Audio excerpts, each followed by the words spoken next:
A shot that would make even Dr. Pimple Popper proud, but first we have to fix this mess. This is a TAOFLEDER short, the short video with girth. Today we'll be launching the Gatling Fun slug at 1,000 miles per hour at the head. Let's see what happens. Oh!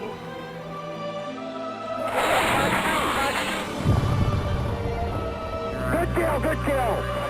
Watch as the head slowly transforms into the alien from Mars Attacks. Now normally when a projectile hits a head like this, the reaction is almost instantaneous. This is unusual because the time it takes from the moment it is impacted until something actually happens is a very long time.